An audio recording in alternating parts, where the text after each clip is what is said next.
One Zambia, one nation. Welcome to the news. I am your presenter, Henry Himonde.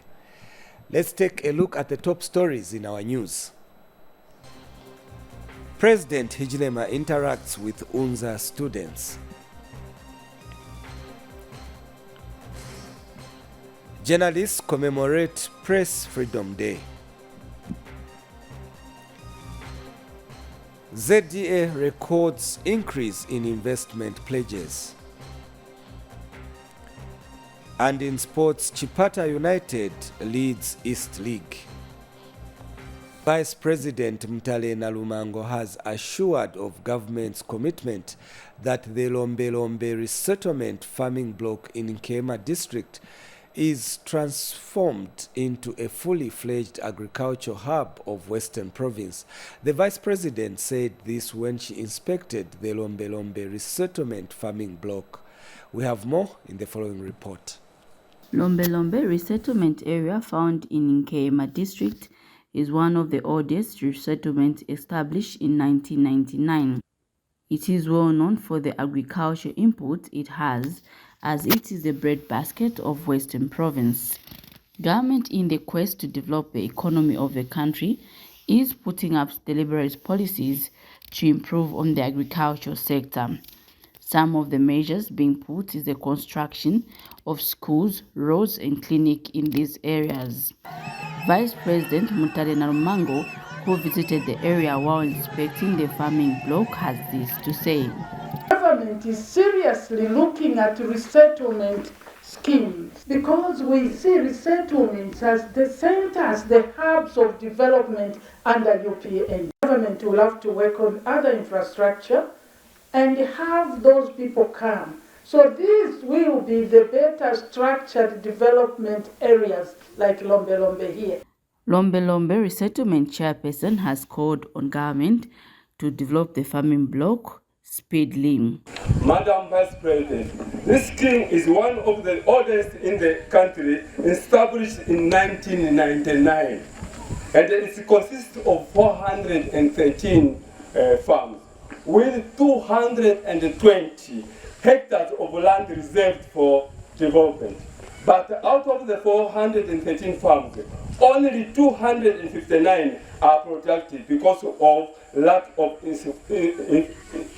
infrastructure, such as road, water, school, clinic, and many more, have made it impossible for some farms owners to come and settle on their farms. Now, the Vice President has revealed that stakeholders are being engaged to help bring development to the agriculture sector in the country. When you see your president moving, he doesn't move to go and dance. He goes to go and find people to come and set things up here in Zambia. So we are working with the private sector to attract them into resettlement. Vice President Mutale Nalumango is on a 4-day working visit to Western Province, where she's expected to visit Nkema, Kaoma, Sesheke and Luampa districts in the quest to inspect developmental projects being undertaken in the respective districts. Mlima Stumbeko reporting for Zanis in Lombe Lombe area of Nkema district in Western Province. Now, government is in the process of putting up an agency that will be in charge of regulating the water transport sector in the country. Transport and Logistics Minister Frank Tayali says the move is aimed at minimizing water accidents, which are on the increase. More in the following report by Kennedy Chomba. In the past few weeks, Luapula Province has recorded a number of water accidents resulting from boat capsizing on different water bodies and killing over 30 people. Transport and Logistics Minister Frank Tayali is in Luapula Province to appreciate the challenges which those in the water transport sector are facing, and also to look at ways of putting in place measures aimed at minimizing water transport accidents in the province. As a ministry, we are also working around the clock to try and reorganize our staffing levels, so that we need to now also bring in the aspects of safety enforcement by bringing in more personnel and patrol boats, so that we can follow and monitor closely that especially the private operated boats, are not violating water safety transport rules with impunity. And Wapla Province Minister Derek Chirundika said the establishment of the Marine Agency will help to prevent further accidents in the province. So I think your coming is giving us hope as Congress administration that we are going to reduce these accidents that we've been having to Alexander water bodies. Like you had said, yes, there is need for a patrol team. Like you have got some boats, there is need for patrol team on our water bodies. Because this is where you find the people even using their personal boats. While in the province, the Minister of Transport and Logistics called on Chief Kasoma Bangweulu of the Kabende people in Sanfia district. Overloading means ukusenda abantu kuchira mu kipimo achena chiralenga ko busanso bwa pamishi kabiri ilo bashikwete ifya kufuala ifya pamishi ili okwabo busanso emiti safety jackets na fiena afira ta contribute fyonse efi bafile bafika mukufira kisha posana kuba bomfibe so balokisha palinda pa mwana ilo balokisha pali fintu. Minister of Transport and Logistics later took time to meet officers from the Bangweulu Water Transport and thanked them for saving the lives of some SDA youths whose boat capsized. Kenneth Chomba reporting for Zanis News in Sanfia District. The 2023 World Press Freedom Day marks 30 years since its declaration by the United Nations General Assembly on May 3rd, and Zambia has today joined the rest of the world in commemorating the World Press Freedom Day. In Lusaka, Minister of Information and Media Chushika Sanda officiated at the celebrations. Munambonge was at the event and now reports. 2023 marks the 30th anniversary of World Press Freedom Day. 3 decades have passed since its proclamation in 1993 by the United Nations General Assembly. Following its proclamation 30 years ago, a substantial progress has been towards achieving a free press and freedom of expression around the world. And journalists from different media institutions in Lusaka gathered at East Park Mall to celebrate their day. Minister of Information and Media officiated at this year's Press Freedom Day commemoration. Government continues to promote freedom of expression as a platform for the enjoyment of other human rights. The media will be doing a great service to share the provisions using various creative ways to make Zambians know their rights and become active participants in development of the country. Ladies and gentlemen, as I conclude, we remember the great sacrifices that the men and women in the newsroom continue to make in contributing to a better and prosperous Zambia and the world at large through information. And United Nations Resident Coordinator was present at the event. The theme for this year's World Press Freedom Day reminds us of the critical role of media as the fourth estate in helping the people enjoy their human rights. The media does this at various levels as it creates awareness about issues, makes people care and inspires them to act based on the benefits and information received. Meanwhile, the chairperson for the World Press Freedom Day National Organizing Committee highlights some challenges faced by journalists in Zambia. But let me hasten to mention that journalism has become a profession for every Jim and Jack at the expense of trained personnel who understand the profession.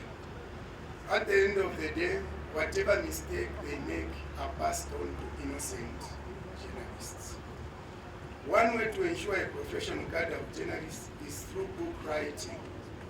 Let's encourage each other to write journalism books based on our experiences. May 3rd acts as a reminder to governments of the need to respect their commitment to press freedom. It is also a day of reflection among media professionals on issues of press freedom and professional ethics. For Zanis in Lusaka, I'm Mona Chibende. In Northwestern Province, Provincial Minister Robert Liefu has called on the media fraternity to save the country without political or institutional bias. Speaking during the World Press Freedom Day in Solwezi today, Mr. Liefu challenged the media to report on events according to the principles of journalism. The World Press Freedom Day recognizes the fundamental role that a free and independent media plays in promoting democracy, human rights and development. In Solwezi District, Northwestern Province Minister Robert Liefu graced the occasion. I call you all members of the press to protect human rights as you go about covering stories of interest in the community.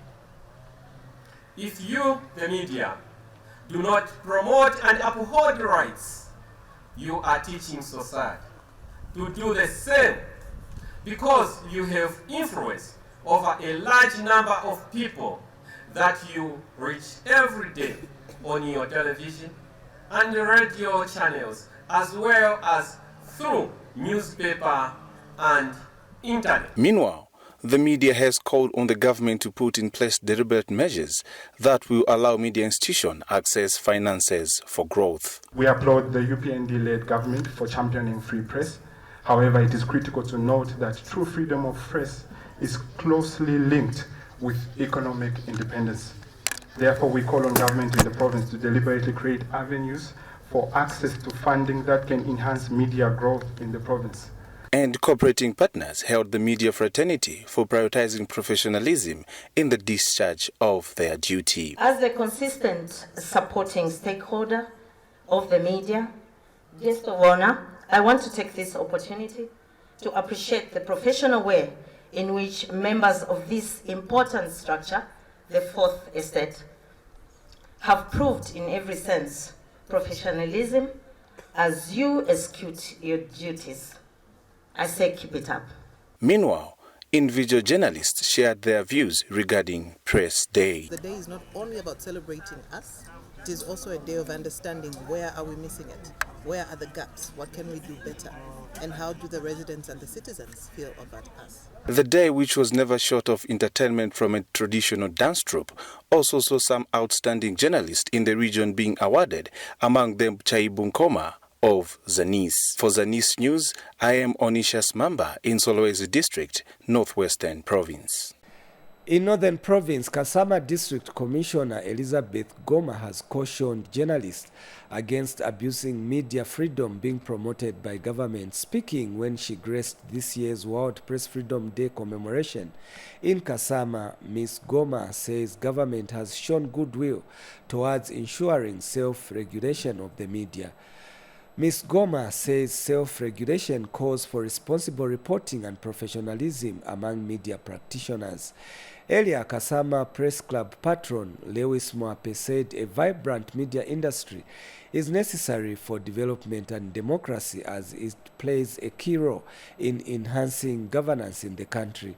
And Kasama Mayor Teresa Kolala says the local authority will continue to partner with the media in fostering development, adding that journalists should take keen interest in reporting on programs and projects being implemented by the council, such as the Constituency Development Fund. She has, however, commended media personnel in Kasama for highlighting issues affecting the people. Your government remains committed to the promotion of media freedom by ensuring that journalists are protected at all costs in the discharge of their noble duty, both public and private firms. Let me therefore hasten to urge media practitioners to be professional in execution of their duty by ensuring adherence to A, being impartial in your reporting things as they are without exaggeration, giving well-balanced stories to the public so that they make informed decisions. Part of development process is that we should have free press.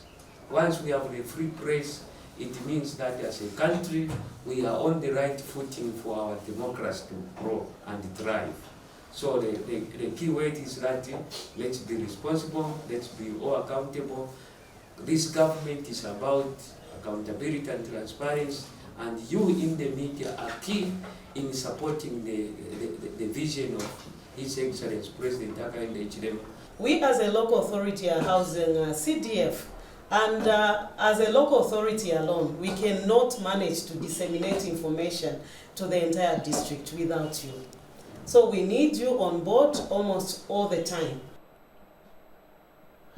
Still on World Press Freedom, the Chirundu Town Council Chairperson Nevas Mujindu has implored the media to be professional and factual if they are to retain public trust. Mr. Mujindu says government has no intentions of suppressing the media or interfering in their editorial policy. The Chirundu Town Council Chairperson was speaking during the first ever World Press Freedom Day commemoration held in the district. More in the following report. Zambia today joined the rest of the world in commemorating the World Press Freedom Day under the theme Shaping a Future of Right, Freedom of Expression as a Driver for All Other Human Rights. This year marked the 30th anniversary of the United Nations International Chosen Day to commemorate the adoption of the Windhoek Declaration, a statement of press freedom principles put across by African journalists in 1991. And in Chirundu district of Southern Province, some journalists from Chirundu and Siavonga districts from both the public and private media converged to celebrate their day. The truth, while our first loyalty is to the public or citizens, we must do everything possible to ensure that only the truth or verified information is reported. Lies should not be part of journalism. This is why we must invest heavily in investigative journalism to support truth-telling. Unfortunately, most of us have tight daily deadlines and we end up giving the public half-based information. And in his keynote address, Chirundu Town Council Chairperson reaffirmed government's enhanced political will in changing the media landscape in the country. Government remains committed to create a conducive environment for the growth of a free and independent media. We are aware that a free and independent media plays a significant and rightful role in the national development. As government and the local authority in the district, we urge the media to be ethical and responsible in their reporting. You must avoid abusing media freedoms. As you are aware, media freedom is not a blank check for journalists to write anything you wish to write. Actual in the way that you disseminate your information, in the way that you collect information. Because once you distort information, it brings a lot of anarchy. It brings a lot of mistrust. It brings a lot of mischief. And it's good that the chair is here. In order to reciprocate government's commitment in restoring media freedoms, freedom of expression and media reforms, journalists and media practitioners pledged to uphold ethics and professionalism in their work. Non-partisan clubs. It's comprised of journalists and media practitioners from both the public and private media in these three districts, which are namely Chirundu, Siavonga, and Kafue. So, Chair, the main reason for the formation of this club was to unite journalists in the three districts, as you might be aware that we are sidelined most of the time.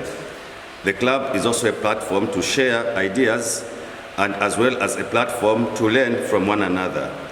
From now on, you are going to be seeing a lot of activities by the press club, such as the formation of press clubs in secondary schools, programs aiming at creating a platform for the communities to interact and with their leaders, the publication of a monthly newsletter, among other projects. Zanis reports in Chirundu District, Southern Province. In business news, the Zambia Development Agency ZDA has recorded an unprecedented $8.57 billion United States dollars worth of investment pledges for 81 projects in the first quarter of 2022. Zanis reports that this represents an improvement from 74 investment ventures worth $240 million United States dollars recorded in the same period last year. ZDA has attributed the surge in investment pledges to President Hakainde Hichilema's foreign trips. Speaking at a media briefing in Lusaka today, ZDA Director General Albert Halwampa says energy, manufacturing and agriculture are the key sectors that have attracted investments. Mr. Halwampa said energy recorded the highest investment, standing at $8 billion United States dollars, representing 93.75%, followed by manufacturing and agriculture with $252 million United States dollars and $79 million United States dollars, respectively. We'll continue to run. We'll continue to promote investment, trade, business development. This is what we are mandated to do, and we'll make sure that we are part of the story to increase the GDP of Zambia from $20 billion to $100 billion. And what are we saying? We repeat again, based on the macroeconomic fundamentals that are ripe and creating high levels of investor confidence, we need our president to travel more and more, to bring more and more investments, to create more and more jobs and more wealth for the people of Zambia. Now, Minister of Labor and Social Security Brenda Tambatamba says human rights must be respected to ensure social and economic development. Ms. Tambatamba said this when she visited Zambia Sugar and Siringa farms in Mazabuka district to check on compliance to the country's labor laws. Details in this report. Minister of Labor and Social Security Brenda Tambatamba says government will ensure that employees are protected and that employers abide by the labor laws. The minister said this when she visited Zambia Sugar Company and Siringa farms in Mazabuka district to inspect their compliance to the labor laws. Ms. Tambatamba, who was accompanied by Labor Commissioner Givens Mutengwa and other labor officers, highlighted that human rights must be respected and adhered to enhance economic development. Governing the affairs of the nation on behalf of the people of Zambia. And when we say good governance and the promise that we will govern by the rule of law, it means, of course, what in some subsectors you would be calling corporate governance. I believe corporate governance is based on the law, be it local or international order. So being the biggest human resource management structure of government, as the Ministry of Labor and Social Security, we are interested in what goes on across the industry. So we've been on this run for a while, from the time we took government, going to different places, different districts, just to acquaint ourselves with what's going on in the industry, how the human resource management culture is seated, how the compliance issues are seated. Ms. Tambatamba, who first toured Zambia Sugar Company, urged the company to be a role model to other industries, as it is one of the long-standing industries in the country. And Zambia Sugar Company Corporate Affairs Director Eugene Chungu stated that the company will endeavor to close any gaps that exist and will continue to comply with the labor laws. In any areas where there are gaps, we'll investigate those thoroughly and we'll close them. Certainly they are not as a result of us trying to infringe that regulation, but it's probably just oversight on the part of officers. And Labor Commissioner Givens Mutengwa stated that there's need for harmony to coexist between the employer and the employees. Social dialogue happens at the national level. Coming down, you must have social dialogue within your undertaking. You must have grievance procedures as set out under Section 95 of this Act. And when you have grievance procedures, you are engaging the employees.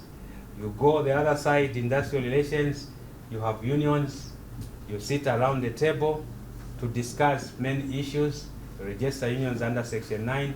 That's all around social dialogue. That's the second pillar. The third pillar. Earlier, the minister paid a courtesy call on Mazabuka District Commissioner Oliver Chinyama, who called on her office to address the issues of safety and localization, especially in the private companies. Yes, at Zambia Sugar, that the new Dawn administration has been advocating for localization, where local people should be employed if they are capable of doing their work, unless for those jobs which need some specialization. But up to now, people are still queuing to get the jobs. Yet it has been talked about day in, day out that we have to improve on issues of localization. Because Zambia Sugar is taken to be our major employer in the district. If youths can't be employed by Zambia Sugar, of course not all of them, they don't have the capacity. Zanis reports in Mazabuka District. And in sports news, Chipata United is comfortably pitched at the summit of the Eastern Province Division 1 League with 22 points margin against arch-rivals Petauke United that has amassed 57 points.